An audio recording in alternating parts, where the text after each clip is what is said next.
I hit the floor at work before I even understood I was falling. One second, I was staring at a spreadsheet. The next, my vision snapped to white, and someone screamed my name like it was slipping away. When I woke up, an IV tugging at my arm, a nurse said quietly, "We called your parents. No one's coming." I told myself there had to be a reason, traffic, a missed call, anything. Then I checked my phone. My sister had posted a smiling photo, family day without the drama. Lying there alone, I didn't know this collapse was only the first crack in everything that was coming next. My name is Marissa, and for most of my life, I told myself my family wasn't perfect, but they were still my family. I repeated that line the way some people repeat prayers, hoping it would feel true if I said it enough times. Growing up, the house was always louder for my sister.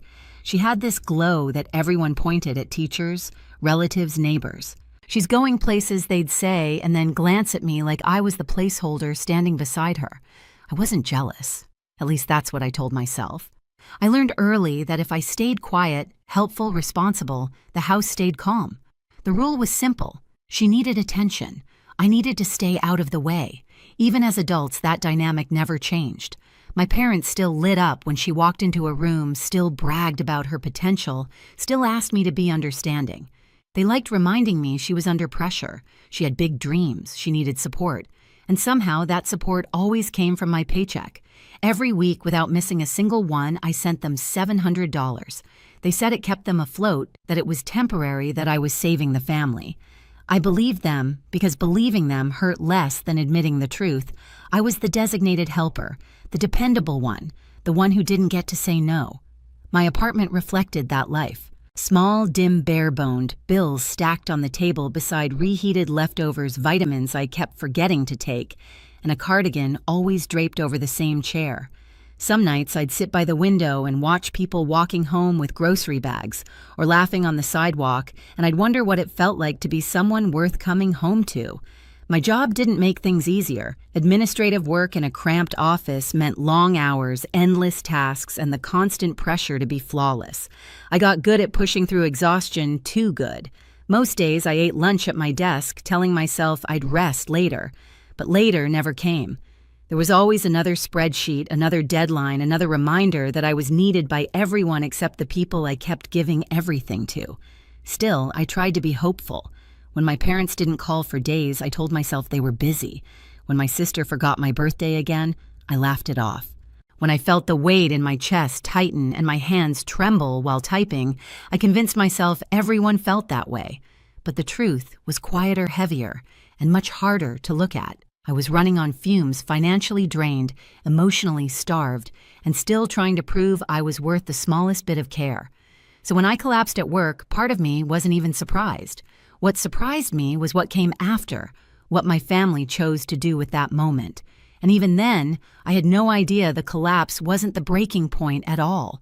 It was just the beginning. When they discharged me from the hospital 2 days later, I walked out slowly, the sunlight feeling almost foreign on my skin. The nurse wished me well and reminded me gently to rest and avoid stress. I nodded, pretending I had that kind of life. Outside, buses hissed at the curb, and people hurried past with iced coffees, unaware I was stepping back into a world that had kept going without me, especially my family. On the ride home, I opened my phone again, staring at my sister's post. The bright filter, the perfect grin, the caption, "Family Day without the drama." It wasn't just a joke. It was a message, a declaration, a reminder of where I stood, or where I didn't. I scrolled through the comments. People complimenting her hair, her outfit, her beautiful family. My mother had left a heart emoji. My father had written, "Such a great day." That one hit hardest. A great day. While their daughter lay in a hospital bed with an IV drip and a blood pressure reading that scared the nurse. That night, my parents finally texted. Not to ask how I felt, not to check on the fainting or the tests. My mother wrote, "Don't forget the 700 this week. We're counting on you. And don't bring your work stress to us. Your sister has enough on her plate." I stared at the message so long my phone screen dimmed. Not one sentence about the hospital, not even a half-hearted hope you're okay. Just that same hungry pull, the same expectation that I'd fund their comfort at the expense of my own well-being. I wanted to say no. I wanted to type, "I can't do this anymore." But my fingers froze. Old habits are chains. So I sent the money even though my hands shook the entire time, even though I felt something inside me tighten, like a warning. The following week, I returned to work. My coworkers were kind in that awkward, unsure way people are around sickness. One of them, Jenna, pulled me aside. "You scared us," she said. "You hit your desk when you fell. Are you sure you're okay going back to full workload?" I lied. "Yeah, I'm fine, just tired." But I wasn't fine. I could feel the exhaustion deep in my bones, stealing hours from my nights and clarity from my days. The smallest tasks felt heavier. The smallest comments hit harder. Every vibration of my phone made me flinch, expecting another demand disguised as a message from home. One morning, a coworker walked past my desk and frowned. "You look pale." I laughed it off, but inside I was unraveling. It felt like I was standing in a room full of smoke, unable to tell where the fire actually was. Then the turning point arrived, not with a dramatic shout, but with a quiet observation that cracked open everything. I was grabbing a coffee near my apartment when a familiar face waved me down. Mrs. Turner, my sister's neighbor. She was the kind of woman who knew everyone's business without trying. She tilted her head. "Haven't seen your sister around much lately. Everything all right with the house?" I blinked. "The house?" She nodded, lowering her voice. "I thought you'd know. The paperwork issues. The loan. Your name came up somewhere on one of the notices. I assumed you were helping her with it. My name on her house." I felt the ground tilt, not like fainting this time, but like a curtain lifting. I walked home in a daze, my heart pounding harder with every step. I dug through old drawers, folders, envelopes, anything that could tie me to something I never agreed to. And slowly, painfully, the truth began to form. It wasn't just that they hadn't shown up at the hospital. It wasn't just the $700. It was something much darker, much older, a pattern, a history of using me without asking, deciding for me without telling me. And now it was catching up to her. I didn't know how deep the betrayal went yet, but I knew this. The collapse had been a warning. What came next would be the breaking point. I didn't sleep that night. I sat on the floor of my apartment surrounded by piles of old mail payments, bank letters, photocopies, anything I'd kept over the years just to stay organized. I'd always believed being responsible would protect me. But as I spread everything out, a cold thought formed: responsibility doesn't protect you from people who see it as an invitation to take more. The next morning, I called in sick. My voice barely held together as I told my supervisor I needed one more day. She didn't push. She probably heard something in my tone, something brittle. I went straight to my inbox again, searching for anything connected to my sister. There were messages from years back, ones I'd never paid attention to. "Quick sign this and I'll explain later" notes, and vague comments like, "You'll be helping us all." I remembered signing a few things in my 20s, thinking it was harmless, thinking I was being a good daughter, a good sister. I never imagined those signatures could be tied to a house I didn't live in, a loan I didn't take, and a mess I never made. My phone buzzed. A message from my mom: "Send the $700 today. We're planning something important with your sister. Don't make it difficult." Important. That word cut deeper than the demand. Important for them never meant important for me. I transferred the money anyway, but something felt different. It wasn't obedience anymore. It wasn't guilt. It was the quiet clarity of someone watching a bridge burn from the other side. Later that afternoon, I visited the small cafe near my apartment where Mrs. Turner had spoken to me. I sat by the window, replaying her words.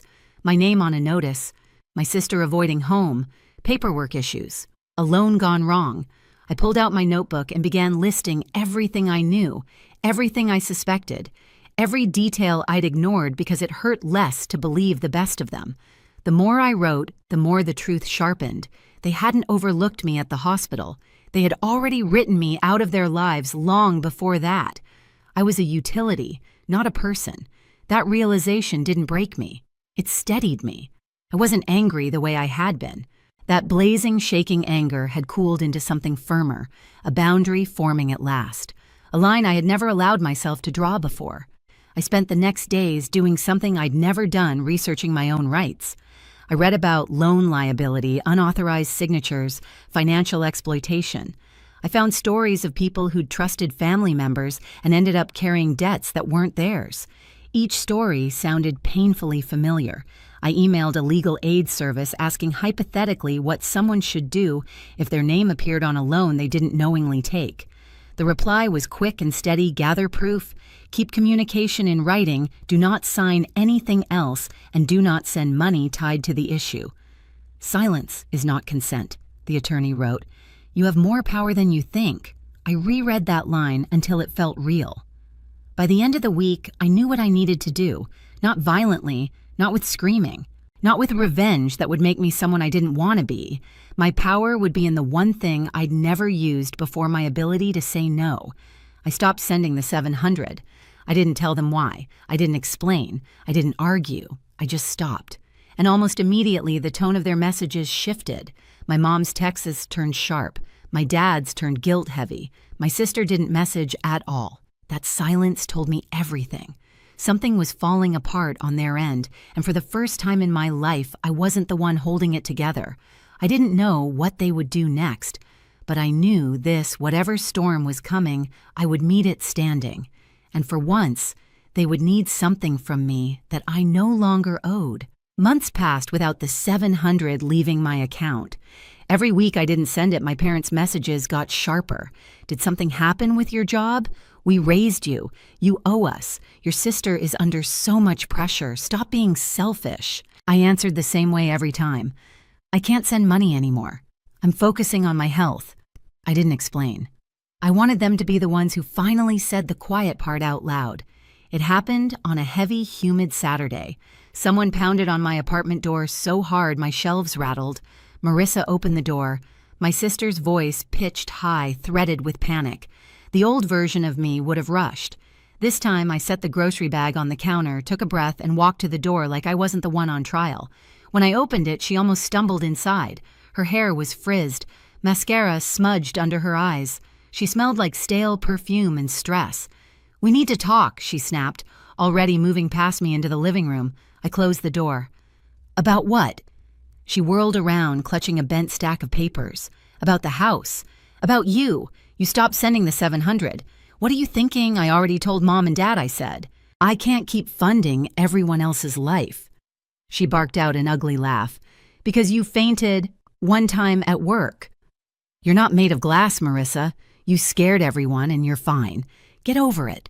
My pulse thudded in my ears. "You mean the time the hospital called our parents and no one came?" She rolled her eyes. "We had plans. You're not the center of everything. No apology. Not even a fake one." "Why are you really here?" I asked. For the first time, she hesitated. Then she shoved the papers toward me. "The mortgage company needs your signature," she said. "There was some mix-up with the original documents. Your name is on part of the loan. We're behind. If you sign and help with a payment, it'll get them off our backs. You're good with this stuff. You always help. I didn't touch the papers. You used my name on your loan." Her jaw tightened. "Mom said you agreed. You signed the forms years ago. I signed what you shoved in front of me without explaining," I said. "That's not agreement. That's you using the fact that I don't say no." Her nostrils flared. "You're being dramatic. This affects all of us. If I lose that house, where are Mom and Dad supposed to go on Sundays? You want to destroy the family over a signature." My phone buzzed on the counter. A text from Mom flashed. "Help your sister. It's your responsibility. Don't embarrass us." Responsibility. Embarrass. The same words they'd wrapped around my throat for years. I picked up my phone, opened my photos, and scrolled back to the day of my collapse. It only took a few swipes to find it. Her post. Her smiling face between our parents at some restaurant. Glasses lifted, plates half finished. The caption, "Family Day without the drama." I turned the screen so she had to look. For a moment, the room went very quiet. She stared at the picture, then scoffed. "Oh my God, you're still hung up on a joke. That joke was posted while I was lying in a hospital bed," I said. "They had just told me no one was coming." She looked away. "You always twist things. It was just a caption." I felt something in me finally click into place. Not rage, not begging, just a decision. I hit the share icon, sent the post to her in a message, and with my thumb hovering over the keyboard, typed slowly. I wanted each word to land. Then I read it out loud. No drama, no signature, No 700. Her head snapped up. What, you don't want drama, I said quietly. Great. Neither do I. So there will be no yelling, no guilt trips, no more pretending I exist only when you need cash or a signature. No drama, no signature, no 700. Her face crumpled, then hardened. If you don't sign, I could lose the house, she spat. Do you understand that? People will find out. I'll look like an idiot. Mom and Dad will never forgive you. I held her gaze. Maybe you should have thought about that before you used my name and my money like they were free. Tears welled in her eyes. For a second, I saw something almost like fear. Please, she whispered, dropping the papers on my coffee table. Just sign. We'll fix the rest. You've always been the good one. Don't stop now. I'm not stopping, I said. I'm finally being good to myself. She recoiled like I'd slapped her. You're going to regret this. When you're alone and they're done with you, don't you dare call me. I've already been alone, I said. You made sure of that the day you captioned that picture. She grabbed the doorknob, then seemed to think better of taking the papers. She left them there like they might somehow sign themselves if she slammed hard enough. She yanked the door open. Enjoy your little moment, she said. It won't last. Then she was gone. The echo of the slam lingered. I stood in the quiet waiting for the familiar wave of guilt to crash over me. It didn't. I looked down at my phone. Her post still sat on the screen, the words I had memorized now repurposed. Family day without the drama. For the first time, it didn't feel like a wound. It felt like a boundary I had finally drawn, and this time I was the one choosing who got left out. In the weeks that followed, the silence from my family was louder than any argument we'd ever had. No more guilt-soaked texts, no more demands for 700, no more frantic calls pretending I owed them my life. Just quiet. And in that quiet, I finally heard myself think. A letter arrived from my sister forwarded to my address by mistake. I didn't open it, but the return logo told me everything. Whatever she'd tried to hold together with my name was unraveling without it. And for once, I wasn't the one expected to save anyone. I spent my evenings cleaning my apartment, not out of obligation, but because the space finally felt like it belonged to me. I bought groceries without calculating how much I'd have left after sending money away. I slept through the night without checking my phone for emergencies that were never mine to solve. I wasn't celebrating their downfall. I was reclaiming the parts of my life I'd handed over too easily. One morning, as I drank coffee by the window, I realized the world felt wider, lighter, like I'd stepped out from under a shadow I'd never noticed until it disappeared. For the first time, the future felt like mine. I still think about that day in the hospital. Sometimes the IV in my arm, the empty doorway, the silence where family should have been. It used to sting. Now it reminds me why I finally chose myself. Setting boundaries didn't destroy my family. It revealed what had already been broken. And stepping away wasn't abandonment. It was survival. If you've ever carried more than your share or loved people who only reached for you when they needed something, I hope my story gives you permission to choose differently. Share your own story in the comments and subscribe for more.